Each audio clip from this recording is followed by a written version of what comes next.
రాష్ట్ర భవిష్యత్ మార్చేలా కొత్త ప్రణాళికను 2-3 రోజుల్లో సిద్ధం చేస్తున్నట్లు సీఎం చంద్రబాబు పేర్కొన్నారు. ఏపీ భవిష్యత్ మార్చేందుకు అవసరమైన కొత్త ప్రణాళికను రానున్న 2-3 రోజుల్లో ఆవిష్కరిస్తామని ముఖ్యమంత్రి వెల్లడించారు. 10 పాయింట్లతో కూడిన అభివృద్ధి ప్రణాళికతో 2047 నాటికి అన్నింటా ముందంజలో ఉంటామని చెప్పారు. రాష్ట్ర భవిష్యత్తు మార్చేలా కొత్త ప్రణాళికను 2-3 రోజుల్లో సిద్ధం చేస్తున్నట్లు సీఎం చంద్రబాబు పేర్కొన్నారు.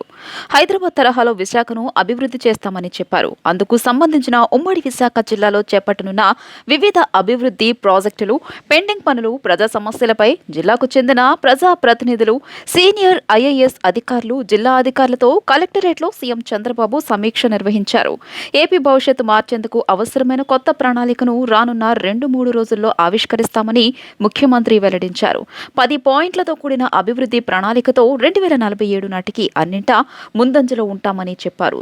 సమాజంలో అసమానతల తొలగింపు, ఉద్యోగాల సృష్టి, నైపుణ్యాల పెంపు, రైతు సాధికారత, ఆదాయం పెంపు, తాగునీటి వసతి, ప్రపంచ స్థాయి మౌలిక వసతుల అభివృద్ధి, స్వచ్ఛ ఏపీ, మానవ వనరుల నిర్వహణ, సాంకేతిక పరిజ్ఞానం పెంపు ఆధారంగా ముందుకెళ్దామని చంద్రబాబు వివరించారు.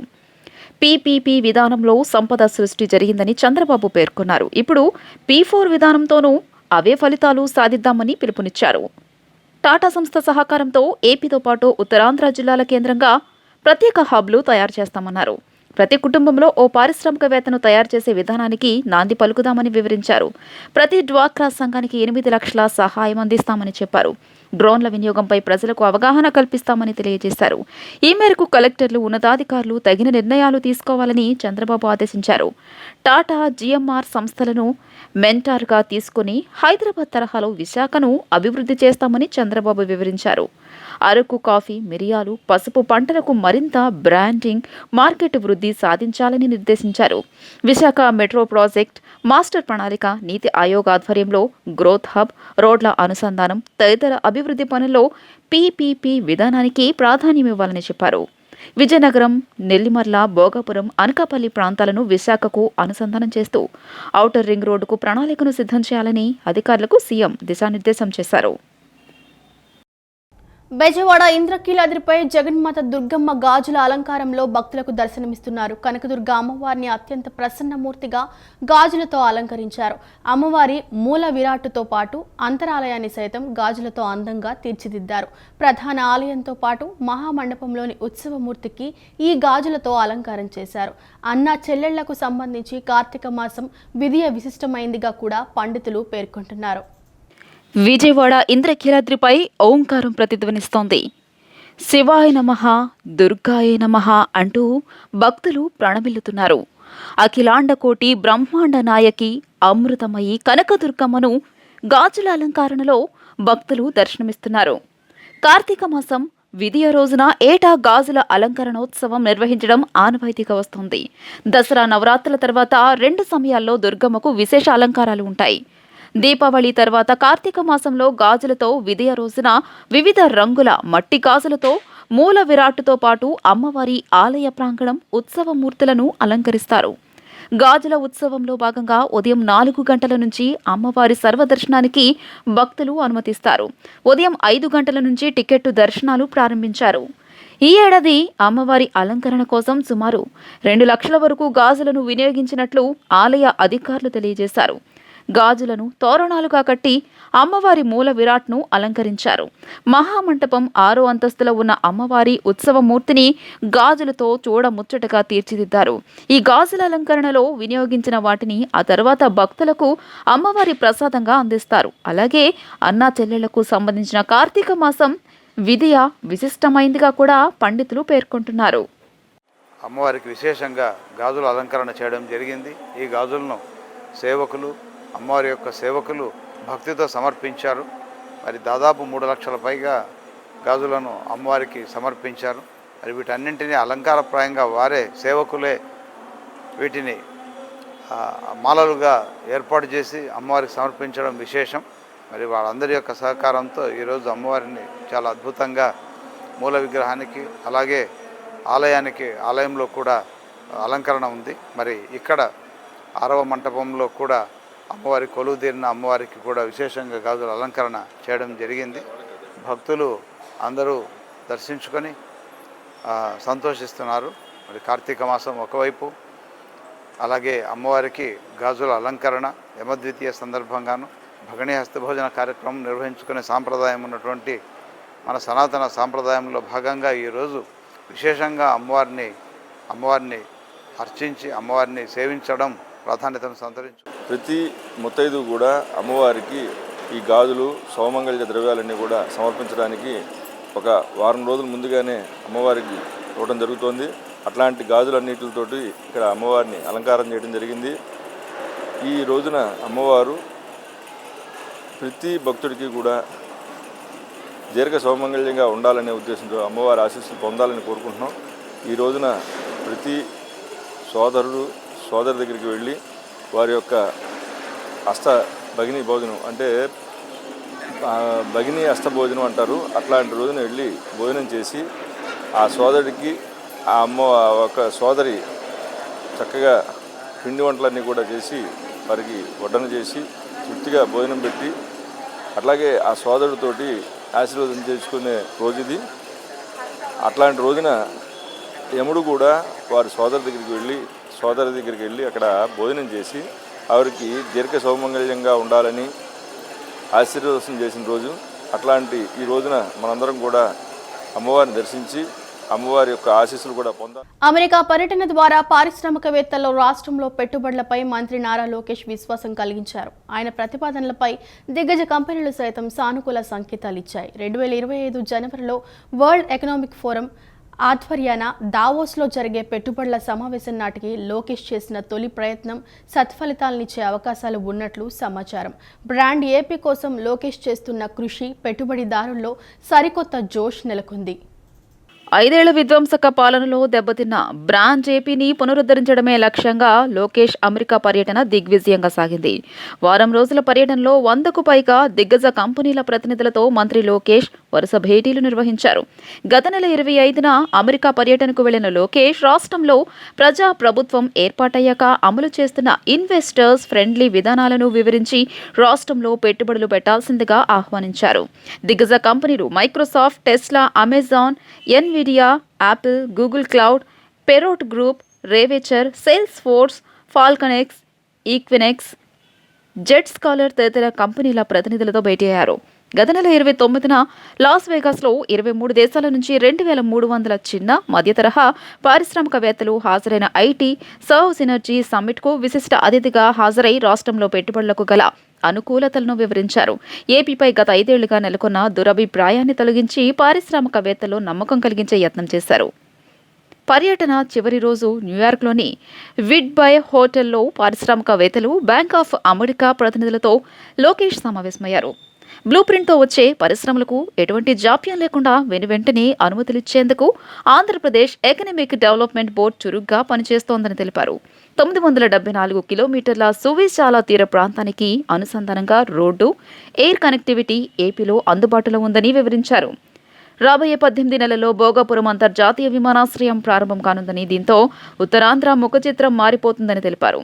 మూలపేట, కాకినాడ గేట్వే, మచిలీపట్నం, రామాయపట్నంలో 4 కొత్త పోర్టులు అందుబాటులోకి వస్తాయన్నారు. పరిశ్రమల అవసరాలకు తగ్గట్టుగా మానవ వనరులను సిద్ధం చేసేందుకు దేశంలోని తొలిసారిగా స్కిల్ సెన్సస్ కార్యక్రమానికి శ్రీకారం చుట్టినట్లు తెలియజేశారు. అమరావతిలో ఏర్పాటు చేసే ఏఐ యూనివర్సిటీలో అంతర్జాతీయ స్థాయి నిపుణులు తయారవుతారని వివరించారు.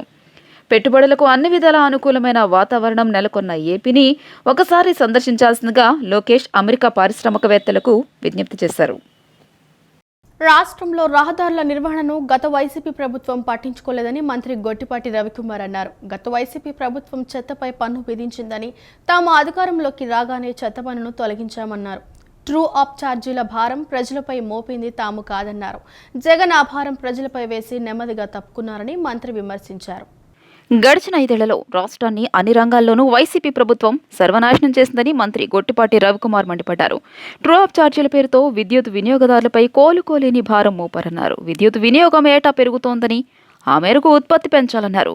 విద్యుత్ను బయట కొనకూడదని నిర్ణయించుకున్నామని తెలిపారు. పశ్చిమ గోదావరి జిల్లా ఇన్ఛార్జ్ మంత్రిగా తొలిసారి ఆ జిల్లాకు వచ్చిన ఆయన భీమవరంలో పర్యటించారు. అనంతరం శ్రీ అల్లూరి సీతారామరాజు ఫంక్షన్ హాల్లో నిర్వహించిన ఎన్డీఏ కూటమి ఆత్మీయ సదస్సుకు కేంద్ర మంత్రి భూపతిరాజు శ్రీనివాస్ వర్మ, మంత్రి నిమ్మల రామనాయుడుతో కలిసి హాజరయ్యారు. త్వరలో జరగనున్న పట్టభద్రుల ఎమ్మెల్సీ ఎన్నికలు, సహకార సంఘాల ఎన్నికలు, నీటి సంఘాల ఎన్నికల సన్నద్ధతపై సమావేశంలో చర్చించామని, వైసీపీ ప్రభుత్వం రోడ్లను పూర్తిగా నిర్వీర్యం చేసిందని గొట్టిపాటి విమర్శించారు. 800 కోట్లు పెడితే అక్కడక్కడక్కడ రోడ్లు గుంతలన్నీ పూడుస్తా ఉన్నాం. తర్వాత అటు కేంద్ర సహాయంతో కానీ మిగతా బ్యాంకుల లోన్స్తో కానీ తీసుకొని చాలా పెద్ద ఎత్తున ఈ రోడ్స్ కార్యక్రమం చేయాల్సిన అవసరం ఉంది. తప్పకుండా చేస్తాం. ఇప్పుడు చెత్తమైన ప్రభుత్వం గత ప్రభుత్వం పొన్నేసింది. మా ప్రభుత్వం అధికారంలో రంగాలని చెత్తమైన పన్నుని క్యాబినెట్లో పెట్టి తీసేసాం. ప్లస్ ఈ ప్రభుత్వం చెత్తమైన నుంచి కూడా విద్యుత్ తీస్తాం. ఇప్పుడు 2 సార్లు తీస్తున్నాము. ఇంకా మిగతా అన్నిటితో కూడా గార్బేజ్ మొత్తం కూడా కలెక్ట్ చేసేసి తొందరలో ప్లాంట్స్ పెట్టి చేపించేస్తాం. అదొక పాయింట్. మీరు అడిగింది ట్రోప్ ఛార్జెస్ పేరుతో మేము వేస్తామని.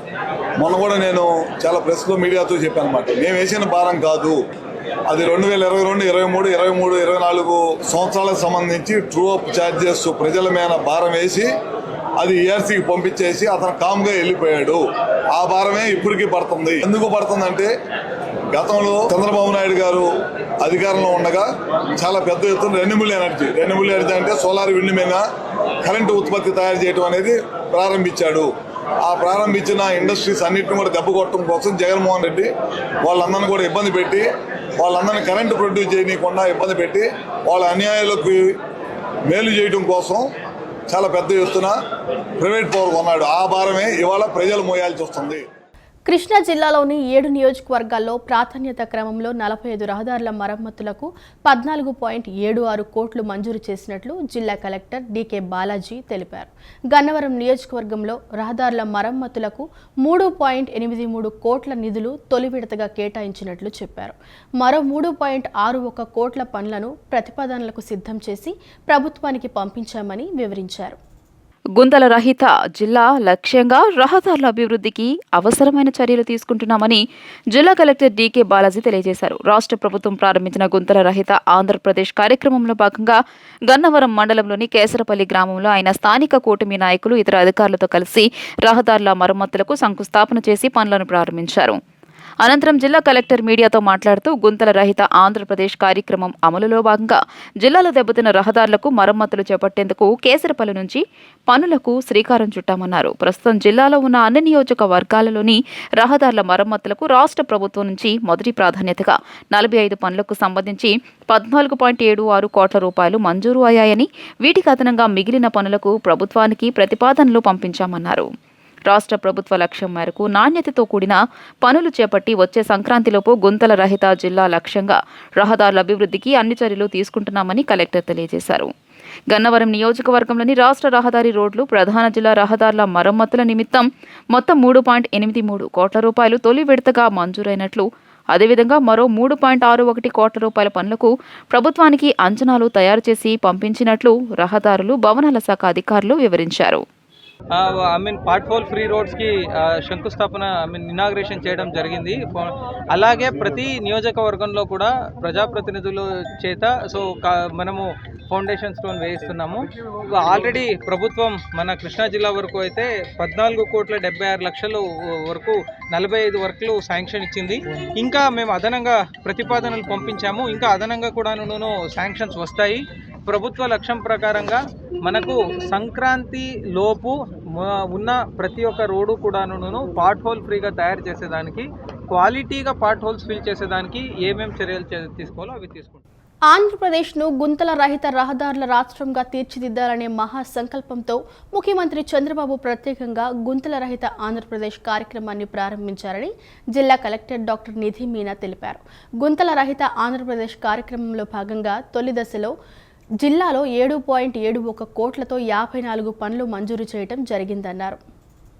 ఆంధ్రప్రదేశ్ను గుంతల రహిత రహదారుల రాష్ట్రంగా తీర్చిదిద్దాలనే మహాసంకల్పంతో ముఖ్యమంత్రి చంద్రబాబు ప్రత్యేకంగా గుంతల రహిత ఆంధ్రప్రదేశ్ కార్యక్రమాన్ని ప్రారంభించారని జిల్లా కలెక్టర్ డాక్టర్ నిధి మీనా తెలియజేశారు. నిన్న ఆటోనగర్ రోడ్లో ఆంజనేయ స్వామి ఆలయం వద్ద జిల్లా రహదారులు, భవనాల శాఖ ఆధ్వర్యంలో 10 లక్షల రూపాయల అంచనాతో చేపట్టిన mission pothole free AP కార్యక్రమం పనులను ఎమ్మెల్యే గద్దె రామ్మోహన్తో కలిసి ప్రత్యేక పూజలు నిర్వహించి ప్రారంభించారు.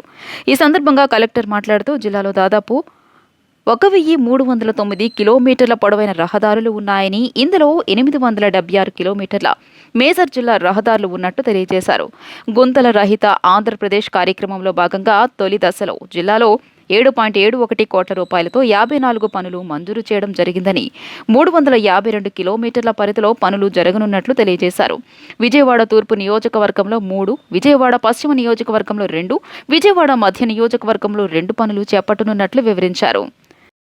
సో మన ఎన్టీఆర్ జిల్లాలో almost 1300 kilometre around 1300 kilometres roads are under the either state highways or major district roads. Out of 1300 kilometre మనము 352 కిలోమీటర్ స్ట్రెచ్ కోసం 352 కిలోమీటర్కి ఐడెంటిఫికేషన్ జరిగింది. Where we need to repair the road. So ఈ 352 కిలోమీటర్ టోటల్ అరౌండ్ 54 వర్క్స్ ఉన్నాయి. ఆ 54 నుండి already 46 దగ్గర వర్క్స్కి tender కూడా అయిపోయింది. So this work is about to start for all those works. Remaining వర్క్స్లో కూడా టెండర్ అయిపోతుంది in some days and the works will also start in those areas. So total estimate is around 771 lakhs for entire district. And this road today ఈరోజు మనము ఇక్కడే నుండి work start చేస్తున్నాము. This is part of the grand national track. అనంతరం MLA Gadde Rammohan మాట్లాడుతూ గత 5 ఏళ్ల కాలంలో రహదారులు తీవ్ర నిర్లక్ష్యానికి గురయ్యాయని, దీనివల్ల ప్రజలు చాలా ఇబ్బందులు పడుతున్నట్లు తెలియజేశారు. చాలా ముఖ్యమైన రహదారులు సైతం నిర్లక్ష్యం చేశారని పేర్కొన్నారు. ఈ నేపథ్యంలో గుంతలు లేని రహదారులు కార్యక్రమం కింద ప్రారంభించిన పనులను డిసెంబర్ 31లోగా పూర్తి చేసేందుకు పటిష్ట ప్రణాళికతో పనిచేస్తున్నట్లు తెలిపారు. దాదాపు 1,00,000 మంది కార్మికులు పనిచేసే ఆటోనగర్లో కార్యక్రమాన్ని ప్రారంభించడం చాలా ఆనందంగా ఉందని తెలియజేశారు. కార్ల మీద వెళ్తూ ఉంటే డిస్కంఫర్ట్ అనేది ఉండకూడదని చెప్పి ఒక ప్రత్యేకమైన స్కీమ్ ద్వారా ఇక నిధులు శాంక్షన్ చేసి వర్కులు ఇవ్వడం జరిగింది.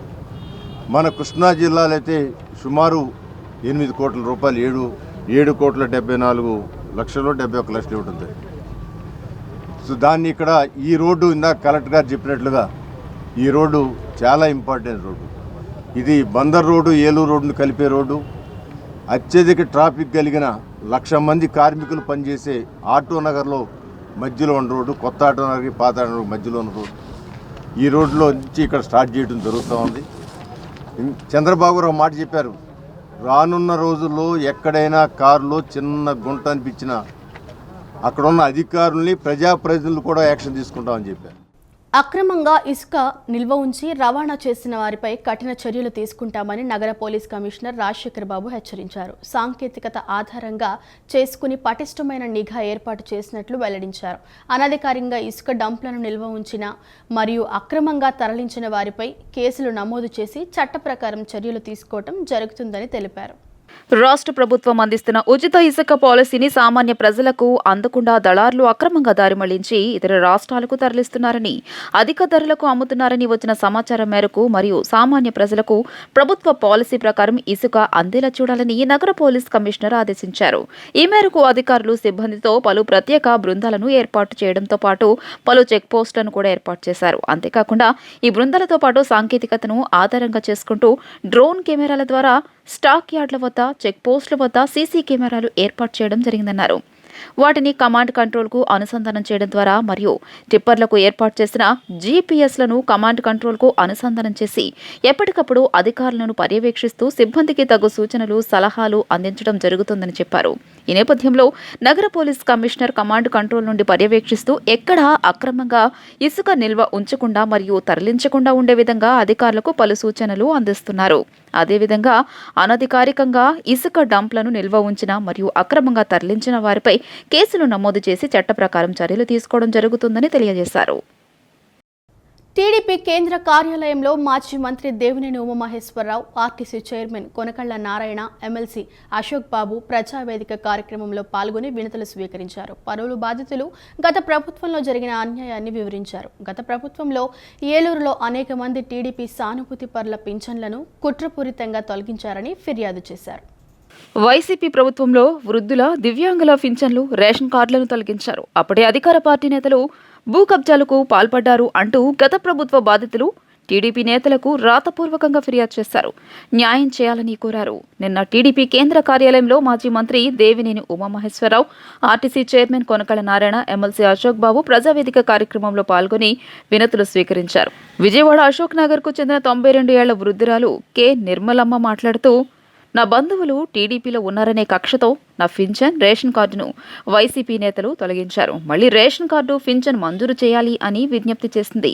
గత ప్రభుత్వంలో ఏలూరులో అనేక మంది టీడీపీ సానుభూతి పర్ల పింఛన్లను కుట్రపూరితంగా తొలగించారని, వారందరూ నిరుపేదలు అని, వైసీపీ ప్రభుత్వం తొలగించిన అర్హుల పింఛన్లను పునరుద్ధరించాలి అని ఏలూరుకు చెందిన రెడ్డి రాంబాబు కోరారు. గంటవారిపల్లికి చెందిన గంటా విజయ్ కుమార్ ఫిర్యాదు చేస్తూ, నాకు పిత్రార్జితంగా వచ్చిన భూమిని వైసీపీ నేతలు కబ్జా చేశారని, అప్పట్లో కలెక్టర్లను కలిసినా పట్టించుకోలేదని, వైసీపీ నేతల నుంచి భూమిని విడిపించి నా భూమిని నాకప్పగించాలి అని వేడుకున్నారు. అమరావతి నిర్మాణానికి వేగంగా అడుగులు పడుతున్నాయి. ప్రపంచ బ్యాంకు 15,000 కోట్ల రుణం ఇచ్చే ప్రక్రియ తుది దశకు చేరుకుంది. కేవలం నిధులు ఇవ్వటమే కాకుండా పటిష్ట వ్యవస్థలు ఏర్పాటు చేసి రాజధాని సమగ్ర అభివృద్ధికి సహకరించడము తమ బాధ్యతేనని బ్యాంకుల ప్రతినిధులు తెలిపారు. 5 ఏళ్లుగా జగన్ పాలనలో విధ్వంసానికి గురైన అమరావతి ఇప్పుడు తేరుకుంటుంది. ఆగిపోయిన నిర్మాణాలు మళ్లీ ప్రారంభం కానున్నాయి. జనవరి నుంచి పనులు పరుగులు పెట్టేందుకు కూటమి ప్రభుత్వం సిద్ధమైంది. సీఎం చంద్రబాబు కృషితో ప్రపంచ బ్యాంకు, ఏడీబీ, హడ్కో వంటి సంస్థలు రుణాలు ఇచ్చేందుకు ముందుకు వచ్చాయి.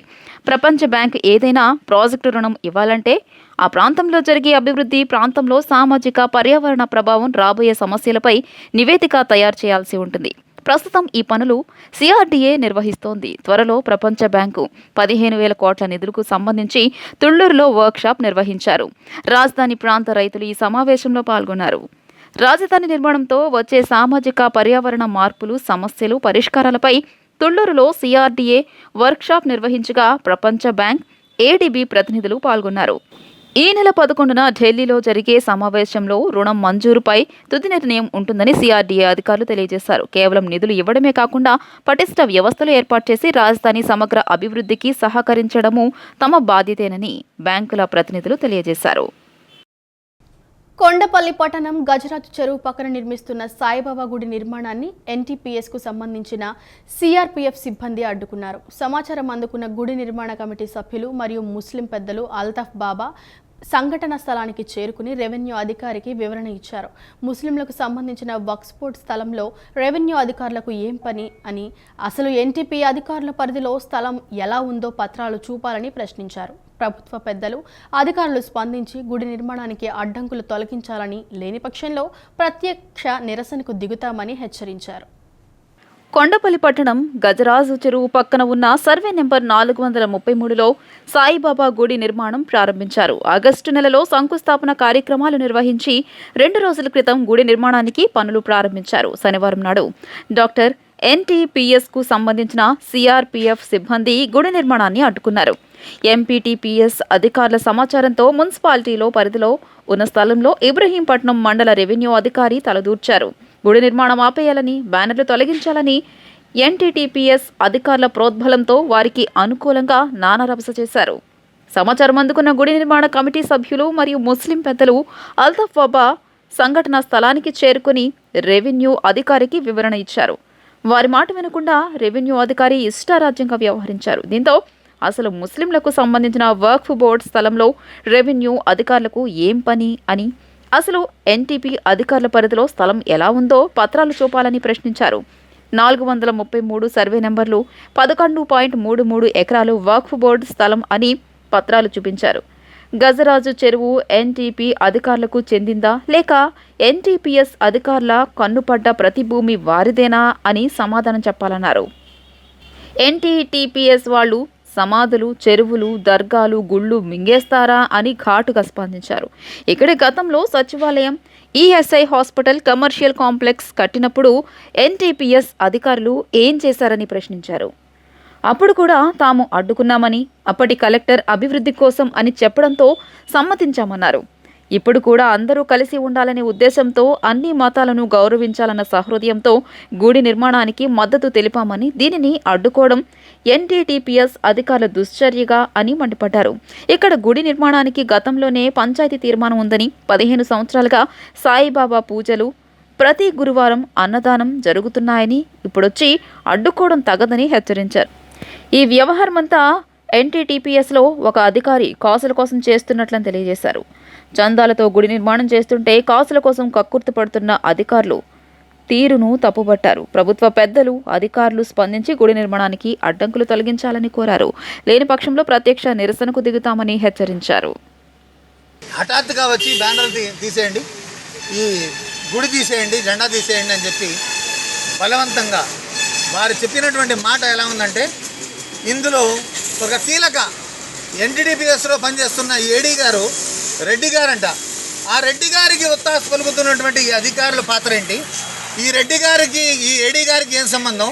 ఏడీ గారు ఇంత స్పెషల్ ఇంట్రెస్ట్గా అంత కేసులు కాగితాలు పెట్టి దీనిపై ఇంత ఇంట్రెస్ట్ చూపిస్తున్నారు అంటే, లోపరికంగా మాకు తెలిసింది ఏంటంటే, ఈ గుడి నిర్మాణం చేస్తున్న వాళ్ళ దగ్గర కొంత డబ్బు ఆశించారనేది ఒక విశ్వసనీయ సమాచారం.